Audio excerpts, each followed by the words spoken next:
المؤمنين الجمعة يزدادوا إيمانا مع إيمانهم والمسلمون من الذاكرين. اللهم صل وسلم على سيد المرسلين وعلى آله وأصحابه أجمعين. فيا أيها الحاضرون، أوصي نفسي وإياكم بتقوى الله فقد فاز المتقون. قال الله تعالى في القرآن العظيم: أعوذ بالله من الشيطان الرجيم. بسم الله الرحمن الرحيم. يا أيها الذين آمنوا اتقوا الله حق تقاته ولا تموتن إلا وأنتم مسلمون. وقال أيضا: إن الله وملائكته يصلون على النبي يا أيها الذين آمنوا صلوا عليه وسلموا تسليما. وقال أيضا: يا أيها الذين آمنوا إذا نودي للصلاة من يوم الجمعة فاسعوا إلى ذكر الله ذلكم خير لكم إن كنتم تعلمون. Hadirin sidang Jumat yang dimuliakan Allah Subhanahu wa taala. Di dalam pesan-pesannya tertib berwasiat mengajak kepada diri pribadi dan kepada hadirin yang dimuliakan Allah Subhanahu wa taala untuk terus dan terus meningkatkan keimanan dan ketakwaan kita kepada Allah Subhanahu wa taala dengan sebenar-benarnya iman dan dengan jalan sebenar-benarnya takwa. Puji syukur hadirin Allah, alhamdulillah kita bisa berkumpul kembali di masjid yang mulia ini dalam rangka melaksanakan salah satu kewajiban kita sebagai umat Islam, yaitu melaksanakan salat Jumat berjamaah. Salat dan salam kita haturkan kepada Junjungan kita Nabi Muhammad sallallahu alaihi wasallam. Mudah-mudahan melimpah pada sanak keluarganya, sahabat-sahabatnya, tabi'ut tabi'innya, dan insyaallah melimpah kepada kita semua sebagai umatnya sampai ke yaumil akhir. Amin ya rabbal alamin. Hadirin yang dimuliakan Allah Subhanahu wa taala, jika ada seorang hamba dari umat Nabi Muhammad sallallahu alaihi wasallam memulai sholat Jumatnya atau melaksanakan sholat Jumat di umur 10 tahun, maka di umur 20 tahun dia sudah melaksanakan sholat Jumat sekitar 480 kali. Jika ada yang berumur 40 tahun, maka dia sudah melaksanakan sholat Jumat sebanyak 960 kali. Jika ada yang berumur 60 tahun, maka dia sudah melaksanakan sholat Jumat sekitar 1316 kali. Hadirin yang dimuliakan Allah Subhanahu wa taala, pertanyaannya adalah, apakah Jumat yang kita laksanakan, yang kita lakukan hanya sekedar datang, sholat, kemudian pulang? Apakah terus seperti itu yang kita lakukan setiap hari Jumat? Maka hadirin yang dimuliakan Allah Subhanahu wa taala, ketika kita melakukan sholat Jumat, datang ke Jumat hanya sekedar seperti itu saja, maka mari kita lihat apa yang dilakukan oleh orang-orang Arab jahiliyah. Hadirin yang dimuliakan Allah Subhanahu wa taala, orang-orang Arab jahiliyah itu punya kebiasaan atau aktivitas dalam seminggu itu terbagi menjadi 4 kelompok. Ada orang Arab itu kebiasaannya adalah mereka berbisnis, berdagang. Maka bagaimana caranya berbisnis berdagang ini mendapat untung yang sangat banyak? Maka orang Arab senang melakukan perjalanan yang jauh. Berbagai negara dikunjungi untuk berdagang. Maka Allah Subhanahu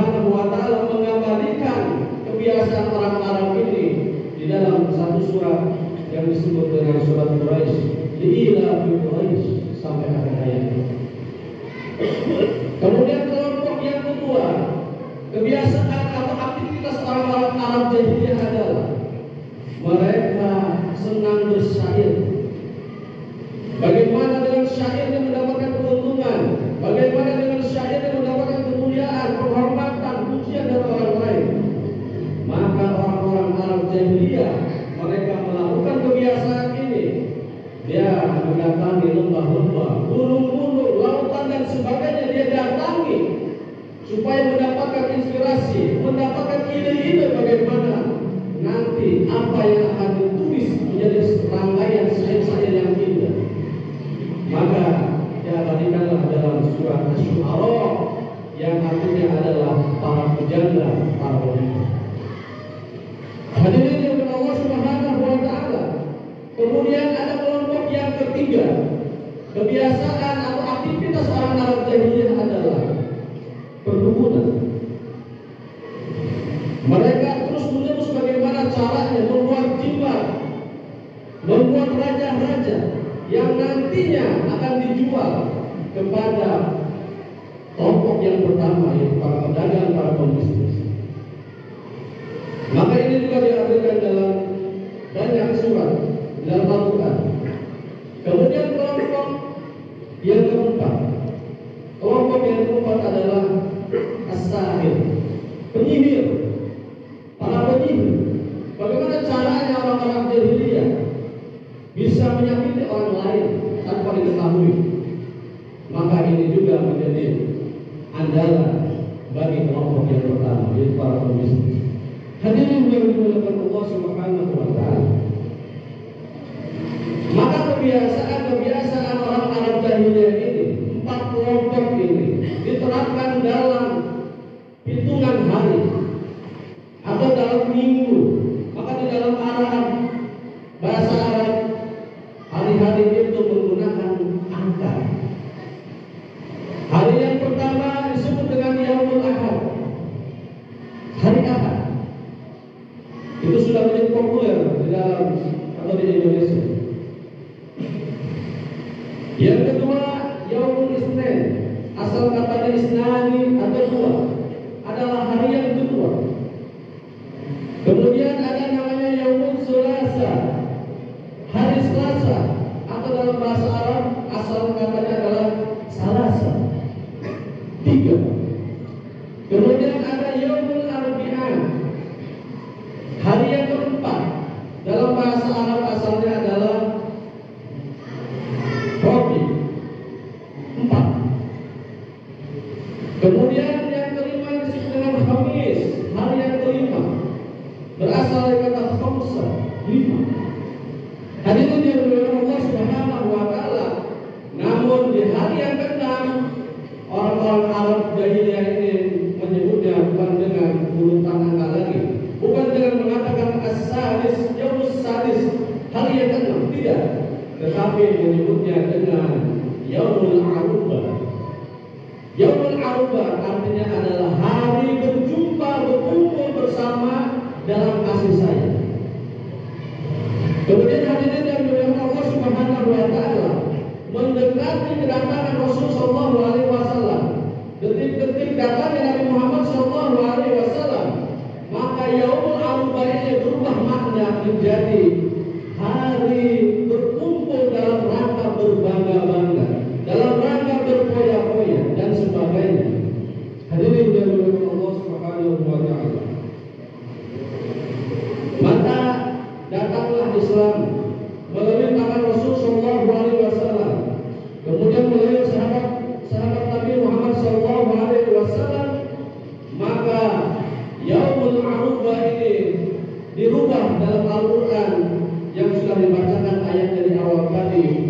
Ya ayyuhalladzina amanu idza nudiya lis-salati fi yaumil jum'ah fas'au ila dzikrillah wa dharul bai' dzalikum khairul lakum in kuntum ta'lamun.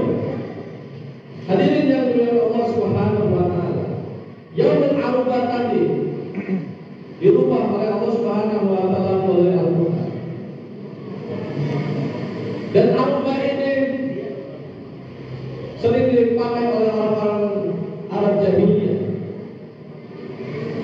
keempat, berkumpul bersama. Dalam satu minggu dalam 4 aktivitas tadi, maka berkumpullah di bukit namanya Bukit Kubais. Di Bukit Kubais itulah nanti akan berkumpul semua aktivitas yang 4. Maka di situ akan diumumkan dari mulai pedagang, siapa yang paling berhasil, siapa yang paling kaya, siapa yang paling banyak hartanya, maka diumumkan di Jabal Kubais. Di situ akan dipanggil orang yang paling kaya, orang yang paling banyak hartanya akan dipanggil dan dipamerkan di waktu Al-Aqabah tadi. Kemudian ada para penyair juga akan dipanggil, penyair-penyair yang paling hebat, paling unggul, bahkan dinilai dan ditulis syair-syairnya itu, kemudian dipasang di dinding Ka'bah yang alhamdulillah sekarang sudah diganti dengan kalimat-kalimat Allah, dengan Al-Quran, dengan ayat-ayat Allah, maka disebut dengan Iswa. Hadirin yang Allah Subhanahu wa Ta'ala. Kemudian ditampilkan juga di dalam satu minggu aktivitas tersebut yang ketiga adalah pertukunan. Maka akan ditampilkan, ditampilkan di depan orang banyak siapa dukun yang paling kuat, paling hebat. Maka itu akan menjadi rujukan dukun-dukun yang lain. Kemudian akan dipanggil juga para penyihir yang mampu menyihir orang lain, menyakiti orang lain dengan hebat, dengan luar biasa. Maka akan dipamerkan ini adalah penyihir yang hebat. Hadirin yang Allah Subhanahu wa Ta'ala. Maka itulah orang-orang Arab Jahiliyah juga mempunyai aktivitas setiap minggunya disebut dengan Yaumul Arubah. Mereka berkumpul hanya dalam rangka berpamer-pamer, dalam rangka berpoya-poya dan sebagainya. Maka alhamdulillah dengan kedatangan Rasul sallallahu alaihi wasallam dirubahlah kata Arubah menjadi Yaumul Jum'ah. Yaumul Jum'ah artinya adalah hari Jumat. Hari Jumat ini menjadi 3 arti, mempunyai 3 makna. Al-Jam'u yang pertama adalah berkumpul. Hari Jumat adalah hari berkumpul. Kemudian yang kedua adalah Al-Jam'u artinya adalah at-ta'aruf, artinya saling mengenal. Maka kita harus saling mengenal di antara orang-orang yang hadir dalam Jumat itu. Yang ketiga adalah Yaumul Ihtimam. Disebut dengan Yaumul Ihtimam adalah hari perhatian. Jadi kita dianjurkan oleh Rasul sallallahu alaihi wasallam melalui firman Allah Subhanahu wa Ta'ala, kita disuruh, diperintahkan oleh Allah Subhanahu wa Ta'ala untuk memperhatikan orang-orang yang ada di dalam masjid di hari Jumat. Hadirin yang dimuliakan Allah Subhanahu wa Ta'ala. Maka dari itu hari Jumat adalah hari di mana umat Islam berkumpul menjadi satu di dalam satu masjid di daerahnya masing-masing. Dalam rangka di sana ada hikmahnya. Hikmahnya adalah siapa yang kesusahan, maka disitulah ada solusinya. Antara dosen dan mahasiswa disitulah akan bertemu curhat dan sebagainya. Kemudian yang membutuhkan bantuan, maka disitu akan bertemu, akan berkumpul dan akan dicari solusinya. Maka itu adalah hikmah dari hari Jumat, Yaumul Jum'ah. Makanya itu hadirin yang Allah Subhanahu wa Ta'ala, hari Jumat adalah hari di mana kita berkumpul, saling mengenal, saling perhatian sesama umat Islam di dalam masjid. Barakallahu li wa lakum.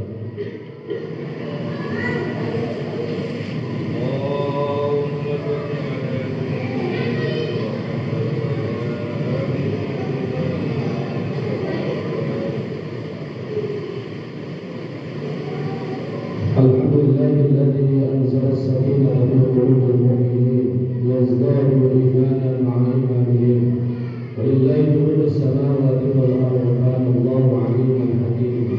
اللهم صل وسلم على سيد المرسلين وعلى آله وأصحابه أجمعين.